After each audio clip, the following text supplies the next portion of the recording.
pamene toita kubata pamwe kuchengetana pachedu chengeto kuchenjeta fungwa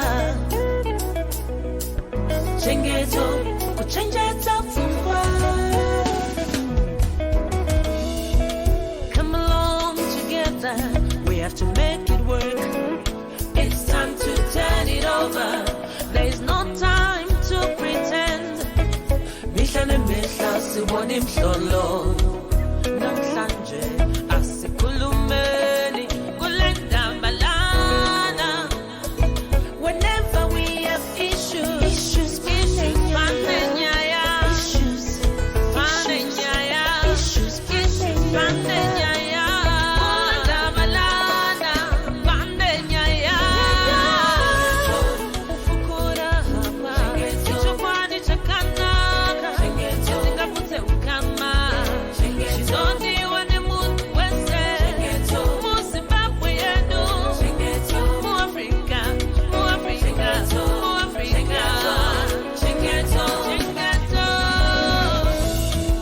Walani nonse tikambe sochitika umakalidwe atu ife achibale weanidikambe balindikani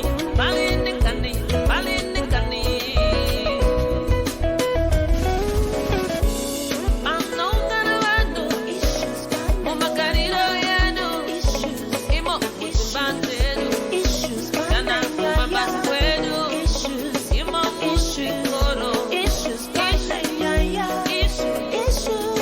whenever we have issues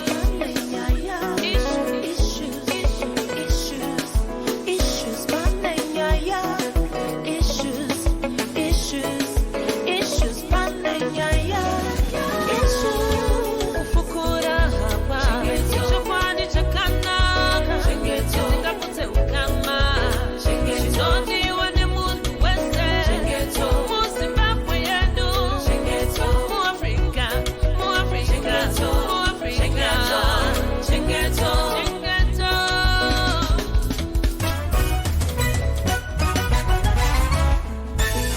Nyenga ibude pachena yovirwa pamene toita kubata pamwe kuchengetana pachedu chengeto kuchenjeta fungwa chengeto kuchenjeta fungwa. Come along together, we have to make it work. It's time to turn it over. There's no time to pretend. Mihla nemihla sibona imhlolo namhlanje asikhulumeni kule ndambalana. Whenever we have issues panenyaya, panenyaya, ndambalana. Issues Paninyaya strives to ensure alternative voices, options, choices, and a way out for girls, women, and marginalized communities. Those citizens whose destinies are not of their own making. Wherever there are issues, Paninyaya, Sititina, Askulumeni, Gulendabala.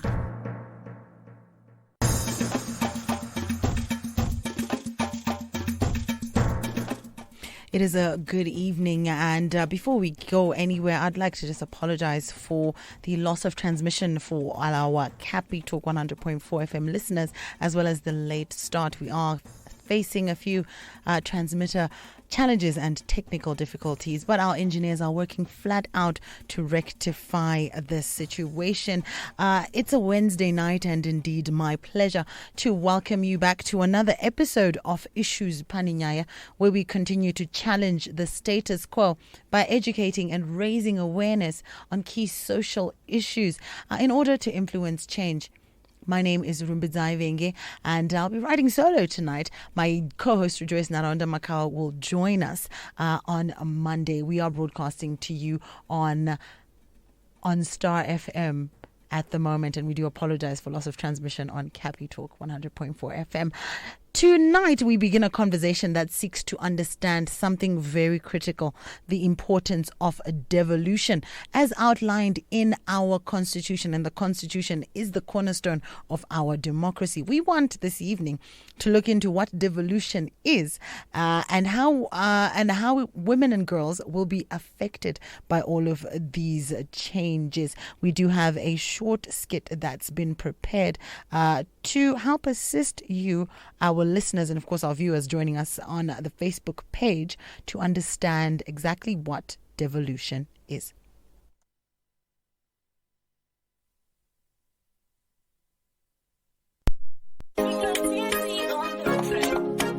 Section 264 of the Constitution is all about devolution.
And the Institute for Women's Development has indeed been conducting interventions. They prepared that song that you just heard there, aimed at assessing the implementation of devolution and public accountability through budget and policy monitoring for inclusive and improved gender-responsive social services delivery, GRSSD. And the areas that they're focused on, this is in Mashonaland Central, Bindura, Shamba, Guruve and Mazoe districts. Within this project, IYWD and young women members are engaging with stakeholders within the local government, rural district councils, government line ministries, including the Ministry of Women's Affairs, the Ministry of Youth, as well as village and ward leadership, in the interest of citizen engagement participation within the devolution agenda, as it is set out in our 2013 Constitution of Zimbabwe. So tonight we have on the line the Institute of Women's Development, IYWD. To help us unpack this conversation, we invite you to participate in the conversation on our WhatsApp platforms.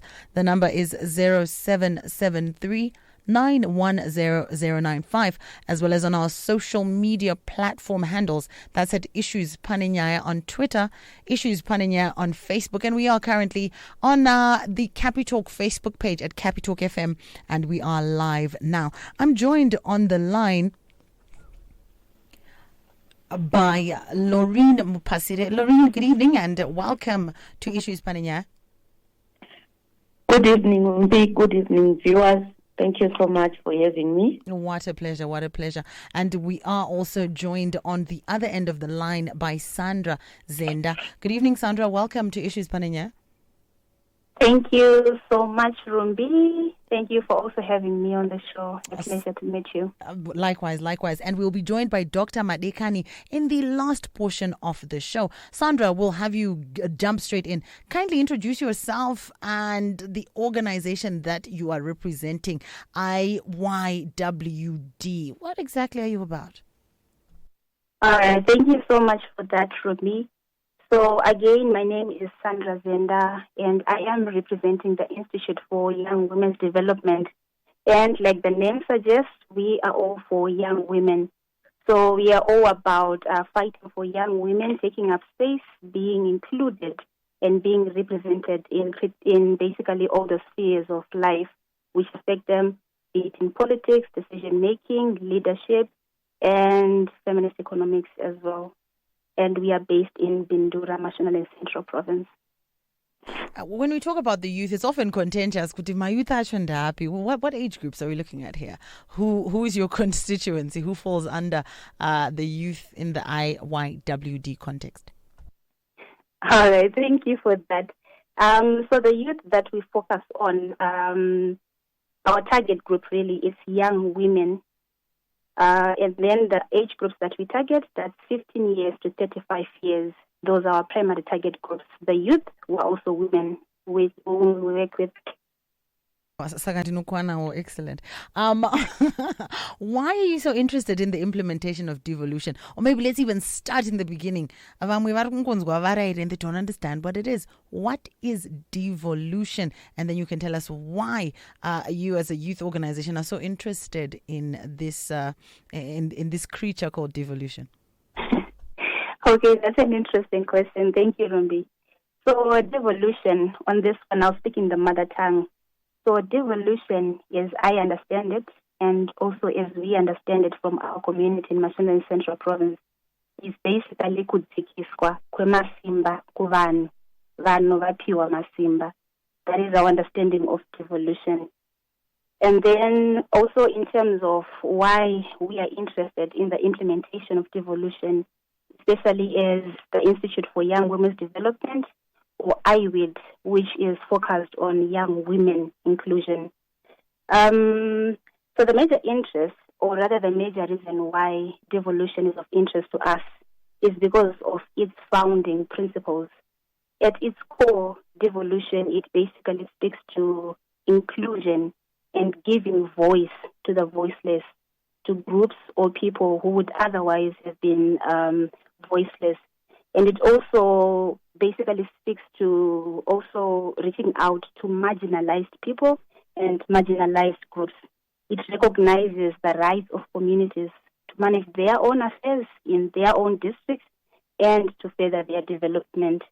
And that relates to one of our pillars as the Institute for Young Women's Development. The reason why we are for young women is basically because of how they are historically marginalized because of two things. One, because of their age, being young, and then two, because of their sex, being women. So we relate to devolution in that it is about inclusion. It is about giving voice to those who would otherwise have been voiceless, to those who are also marginalized. So that's why we ideally relate to devolution, which at its base actually works to recognize the rights of communities who have been marginalized or who are historically marginalized. And I've got one more question before we jump over to Loreen and we have her introduce herself in the role that the organization she's representing is also playing. Okay, in line with disaster reduction, especially since the COVID-19 pandemic, How do you believe that we have benefited? How could we have benefited rather from the full implementation of devolution? Paint that picture for us. Ne vateereri vanyasonzwisisa kuti devolution yakatinakira pakuti chii and zvinochinjei munharaunda yedu. Okay, thank you, Rumbi. So devolution essentially zvainoita ndeyekuti haibatanidze zvinhu kuti kuti vanhu, ma-communities, ma-cities, ma-provinces angobunchwa into one, which is what has been happening in the past, where power rather was centralized and decisions were being made in a central place. The disadvantage of having decisions being made in a central place within government, centralized government, it took the whole country to kind of like be like one thing. It made decisions assuming that all communities, all provinces, all cities, they are similar. But actually on the ground, people are different. Communities differ. They differ in terms of culture, in terms of beliefs, even in terms of skills. So what devolution does is it's localized. It's specific to a community. It's specific even to a village, to a ward, to a province, to a city. So the advantage of devolution is that it allows for localized reactions. So I believe that in the COVID-19 pandemic, if we had had a full implementation of devolution, this would have allowed us to have localized responses to COVID-19, localized strategies, localized adaptation to COVID-19. Because the way that some people were affected by COVID-19 in one city, it's very much different from how people are affected in another area, in another village. There are some people who would have fared much better if they had the power, if they had the authority, the leeway to be able to respond to COVID-19 in a localized way. And also in terms of resources, if we had used devolution is about taking advantage of resources which are within a specific place. So if we're talking about resources in a small community, chances are high that people in a small community would have resources that would ideally be able to cater for them. Unlike when we have resources in a central place and then trying to distribute them across the country.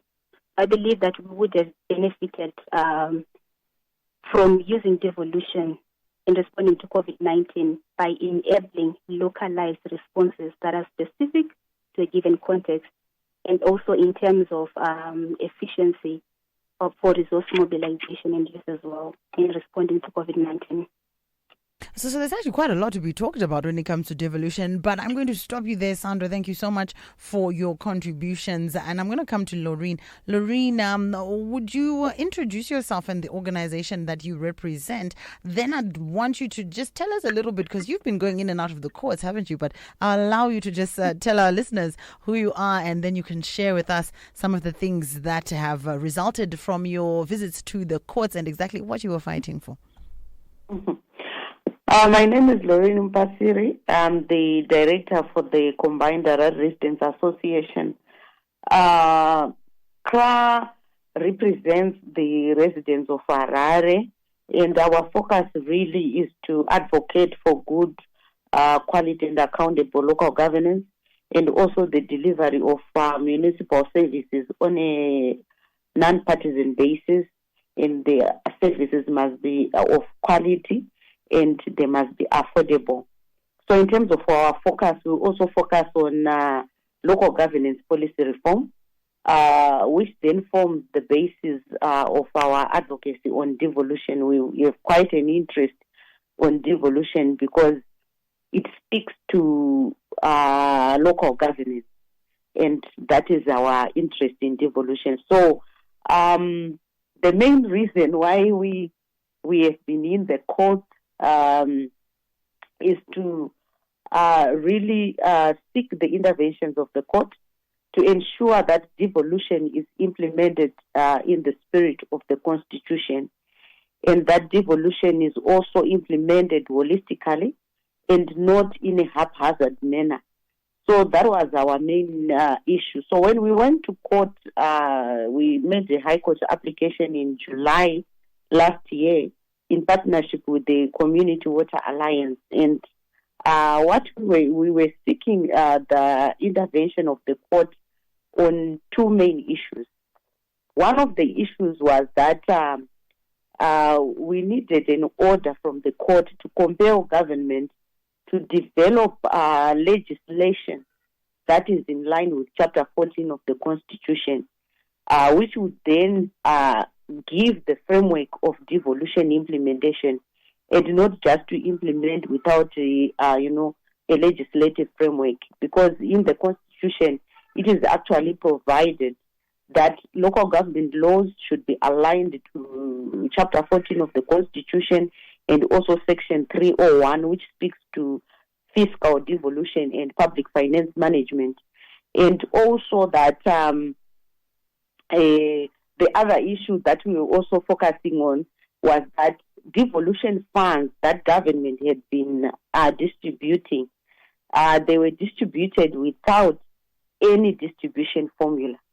And yet, according to law, there should be a legislation again that then guides the distribution formula, which should be formulated inclusively, where it is transparent. Everyone knows that this much is coming from the government, and this much is going to this particular constituency or this particular local authority. In the Constitution, it is provided for that 5% from the national fiscus should go to lower tiers of government to support the implementation of devolution. So we were actually focusing on that 5% to say that the government should come up with a distribution formula, which is enacted by law, so that that distribution formula then guides how money is distributed to local authorities, how the expenditure of that money is monitored, and how local authorities and government itself must account for those funds. That is why we went to court. And the order that was then granted by the High Court, what does it instruct the state to do, and has this been done? Yeah. So the order actually instructed the Ministry of Local Government, which represents the government, to enact laws that are as envisaged in Chapter 14 of the Constitution and Section 301, which then actualizes devolution. So they were given 6 months. The order was granted in September.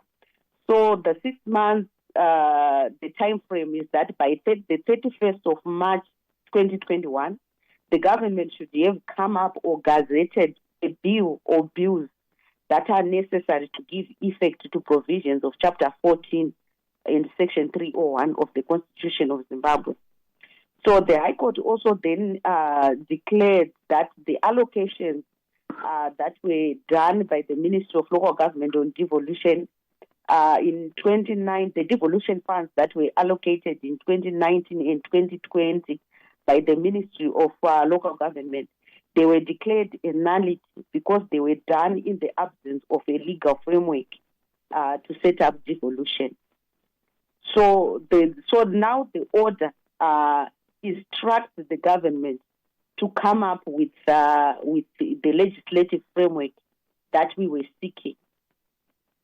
And it now gives the time frame to say that by 31st of March 2021, those bills should be out. So in November last year, the Interministerial Task Force on Alignment of Laws actually invited CRA and also a few other residents associations to a right shop that they did. So the development of the bills is actually started because at that right shop, so the right shop is like, a process of drafting laws. So they were focusing on the provincial and metropolitan local authorities bill. So that was drafted, but the final draft is not yet out. So the process has already begun. What we are not sure of is if this process will then meet the deadline considering the COVID-19 pandemic and so forth. But the process has already begun. And mind you, I think it's all a process, and maybe for our listeners to understand that they have a role to play. Even there is a lobbying stage. When the bills are passed, they can actually attend my public hearings, but there is a role that they can play. Fantastic. Exactly, and we are also working on that as CRA, mobilizing other residents associations and even other CSOs to ensure that we also make submissions to the IMT in terms of our position, how can we contribute to the content of those bills, what would we want to be covered in those bills. So it's actually an opportunity for us, but it also then calls on us to ensure that we do public awareness on our constituencies so that they know this is what is happening. And then we also gather their views even during this lawmaking process. Before even the public consultation, we do have an opportunity to make written submissions to the IMT and contribute to the content of those bills. And now we are joined by Dr. Madekeni on the line. Good evening, Doc. Evening, Rumbi. How are you? Very well, thank you. Thank you so much for joining us this evening. I know you're doing work as a community development program coordinator based out of Silvera House. Would you like to just share with us a little bit some of the work that you do, and touching particularly on the legislative measures that have been put in place to ensure and guarantee that young women benefit from devolution? Okay. Thank you. What we do at Silvera House, we are a faith-based organization that advances social justice and inclusive development. We are currently working on various projects at the national level with the Parliament of Zimbabwe. We are also working with various local authorities to make sure that in the process of executing their duties and responsibilities, they are inclusive and also transparent, and also educating the public that they should be able to hold these structures to account. We also do advocacy programs with marginalized communities that they're included in the development agenda. Thanks so much for outlining that. And then looking at it practically, how can we see devolution being implemented in Zimbabwe? Even when Sandra was speaking and even when Lorraine was speaking, there's a focus on very marginalized and do you then think that there can be proportional benefit in different provinces of devolution, seeing that the needs are so different from province to province? Yes, definitely. It has to be. There has to be a proportional dimension there, but this will not happen on its own. There is need for a deliberate process of making sure that those which are marginalized, they are also brought up to the to more or less the similar level with others. So this speaks to the allocation of resources. This also speaks to the percentage of retention of revenue raised from different provinces and the equitable distribution of those resources which are raised from various parts of the country. Very important there about proportionality.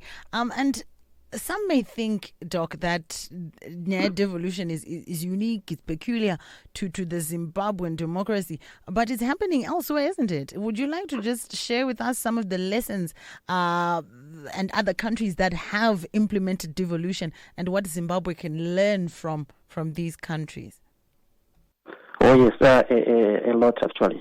You realize that when it comes to the governance structures, in our devolution framework, we are talking about the provincial councils, the metropolitan councils, the RDCs, the urban councils. You'll find out that in Zimbabwe we fare badly when it comes to inclusive representation. That is the representation of women, the representation of young people, because we do not have a deliberate framework to make sure that various groups are represented.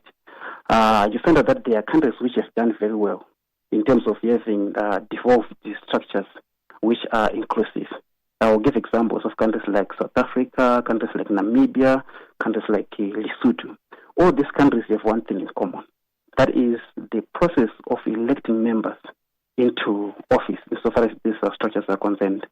They have a proportional representation system. They have a quota system in place. They have a zebra system in place. If you read our constitution, it provides for the alternation of male and female members when it comes to provincial councils, but it does not say the same about local authorities, which is why we have a representation of about 14% when it comes to women. So what we learn from other countries there is that we need to have a deliberate system, a deliberate proportional representation system, which will meet the aspirations of Section 17 of the Constitution about gender equality, and also Section 20 of the Constitution about young people. Then there's also the issue of finances.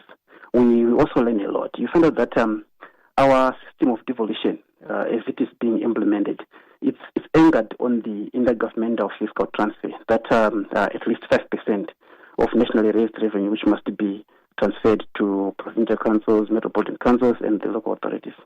What has happened to other countries like Kenya, countries like Nigeria, is that the provision of this intergovernmental fiscal transfer is very important in terms of sharing of resources. But you also have to be very careful there, that it has to be optimized in such a way that you do not create a situation where the local authorities or the provincial councils relax and only wait for the intergovernmental fiscal transfer.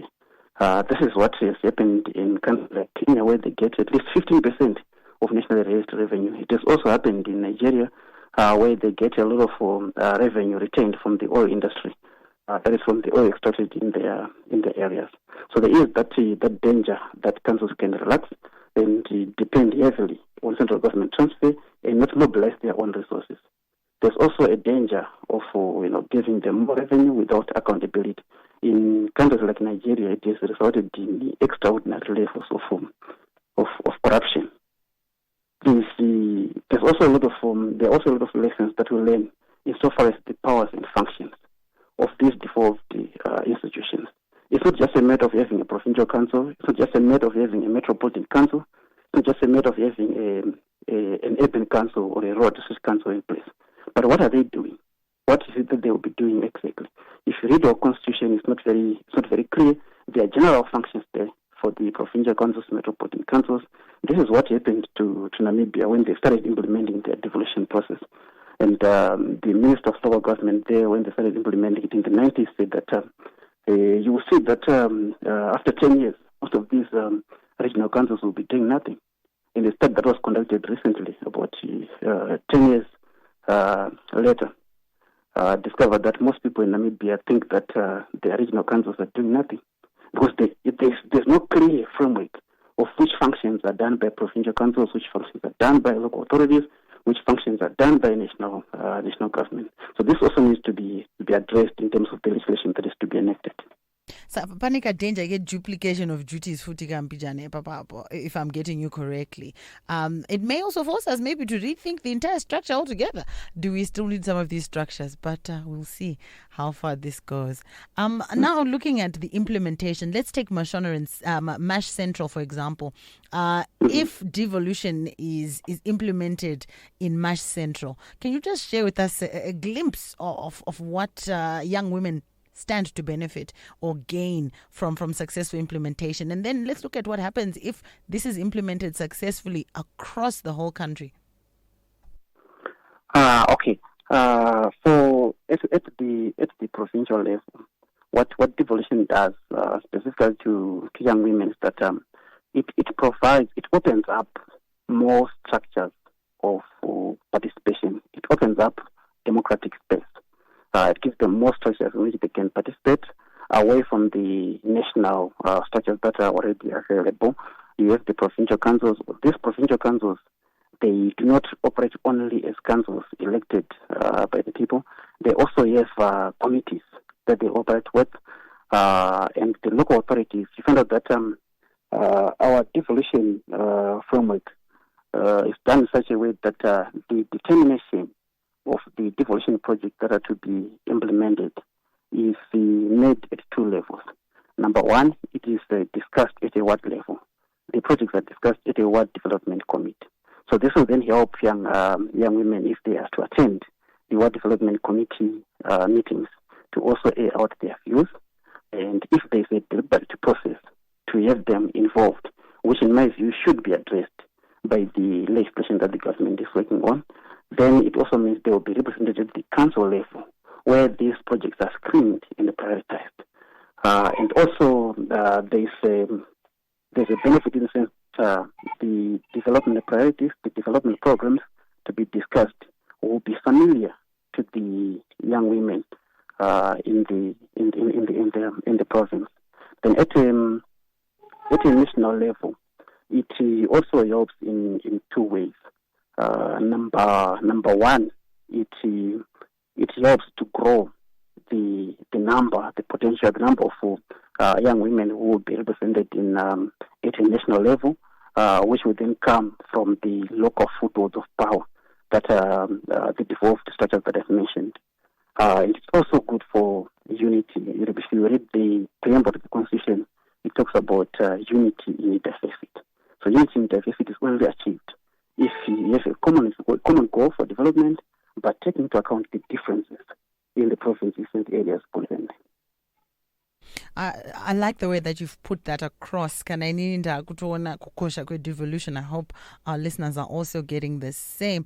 Loreen, I know you're still holding on to the line. Perhaps just one more question for you, as well as one more for Doc, before we let you both go. Our time has fast gotten away from us. Now I want to come back. You did, Loreen, you did say a lot about the work that the Combined Harare Residents Association has been undertaking. And I just want to find out from you how devolution will increase, from your understanding, in the Harare context, how it will increase the response strategies when disasters strike. Tambonzwanyayema localized solutions. Just touch on that a little bit for us before we let you go. Yeah. So that's true. So devolution helps in terms of, offering practical local solutions within communities. So, for example, in the context of the COVID-19 pandemic, most local authorities were actually, caught unawares. They were not prepared for what happened. And the challenge that we have faced is that the responses to COVID-19 have been quite centralized. But then it's difficult for government to really have, tangible information of realities in the communities, because the response of government is at a macro level. It's a global view of what is happening. And yet within the communities, different people face different challenges. For example, the impact on women has been quite different from the impact on men, especially in terms of the COVID-19 pandemic. In Harare, there are water challenges, and women were exposed because these are the ones that go and crowd at the bowels and so forth and cry to go to court for that, just to address that particular challenge. But you find that when local governments are given the power to decide and also to mobilize resources on their own, they are able to specifically respond to the particular challenges within the communities that they serve, because they have a better understanding of such challenges, which is different from when responses are centralized. And this goes even to the issue of testing centers. This goes to the issue of even sharing information. So it was very difficult even for the local authority to effectively respond, because they also needed to get clearance from central government in terms of changing budgets to move some funds towards COVID-19 responses. They had to wait for approval from the Ministry of Local Government. But then we are in a crisis. It's an emergency, and you need to make decisions quickly. So devolution then helps in terms of removing some of these red tapes that are obstacles in times of crisis and emergencies. All right, I think that's a good place for us to bring our discussion to a close for this evening. But tinkada kuramba kushukuru nyaya devolution. At this point, I would like to thank you, Loreen, for being with us this evening. Thank you so much. Stay safe. Good night. Thank you. Good night. And Doc, thank you so much for your input. We hope to continue this conversation with you as well. Please stay safe. Good night. Good night. And that's our show. So we will continue to talk about devolution. I will end with a quote from Samael Anwar, which says, if evolution exists in every living species, likewise, so too does devolution. So basically, devolution is a part of who we are. Power has to devolve at some stage, and this is all constitutional, being done in line with our constitution. Thank you so much for tuning in to Issues Pananya. Remember, you can get a hold of us on 0773910095, as well as on our social media platforms at Issues Pananya on Twitter and Issues Pananya on Facebook. Till Wednesday, please stay safe. Good night. Till Monday next week. Good night. Issues Panenya is brought to you by Chengeto Africa. We invite your participation on 0773 910095 on Twitter, Instagram, and Facebook. Issues Panenya, where we endeavor to educate, raise awareness, as well as influence change.